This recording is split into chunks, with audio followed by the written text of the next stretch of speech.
छोटे से गांव में रहने वाला रमेश बचपन से ही डॉक्टर बनना चाहता था, लेकिन गरीबी उसके सपनों के आड़े आ रही थी। उसके पिता का देहांत हो चुका था और उसकी मां सरला दूसरों के घरों में काम करके किसी तरह घर चला रही थी। घर में मुश्किल से 2 वक्त की रोटी का इंतजाम होता, स्कूल की फीस भरने के पैसे नहीं होते, किताबें पुरानी और फटी हुई मिलती, लेकिन रमेश के हौसले बुलंद थे। उसे पता था कि अगर उसे अपनी तकदीर बदलनी है तो उसे खुद ही मेहनत करनी होगी। माँ की मेहनत और दुनिया के ताने सरला दिन रात मेहनत करती, खेतों में मजदूरी करती, कभी लोगों के घरों में बर्तन धोती ताकि उसका बेटा बढ़ सके।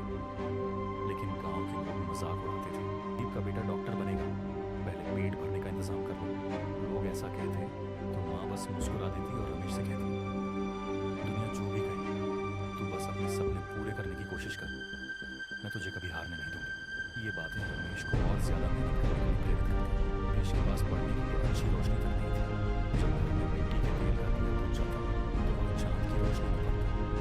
स्कूल से लौटने के बाद खेतों में माँ की मदद करता और फिर रात भर पढ़ाई करता। फिर उसकी मेहनत रंग लाने लगा। स्कूल में हर परीक्षा में वह टॉप करने लगा, उसके नाम की चर्चा होने लगा। लेकिन मुश्किलें अभी खत्म नहीं हुई थी। आखिरी कुर्बानी रमेश का दाखिला शहर के एक बड़े कॉलेज में हो गया, लेकिन फीस के लिए पैसे कहाँ थे।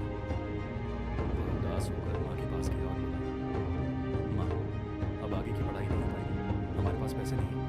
न कुछ कहे अपनी पुरानी संदूक खोली और उसमें रखी हुई अपनी शादी की आखिरी निशानी, कांच की चूड़ियाँ निकाली। उसने रमेश की फीस भर दी। ये चूड़ियाँ तेरे पापा की आखिरी याद है, लेकिन तेरे भविष्य से बढ़कर कुछ नहीं। जा, तू अपने सपने पूरे कर।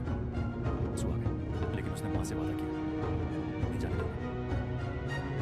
मेहनत की और स्कॉलरशिप हासिल कर कुछ जब वह गांव लौटा तो सफेद कोट पहने हुए था। जो कभी मजाक उड़ाते थे अब कहते थे, सरला का बेटा डॉक्टर बन गया। गाकर कहा, तुम्हें कभी काम करने की जरूरत नहीं, अब मैं सब संभालूंगा। माँ की आंखों में खुशी के आंसू थे। आज उसका सपना पूरा हो गया था। सीख, माँ की कुर्बानी और मेहनत से कोई भी सपना हकीकत बन सकता है। मेहनत और लगन से हर मुश्किल आसान हो जाती है।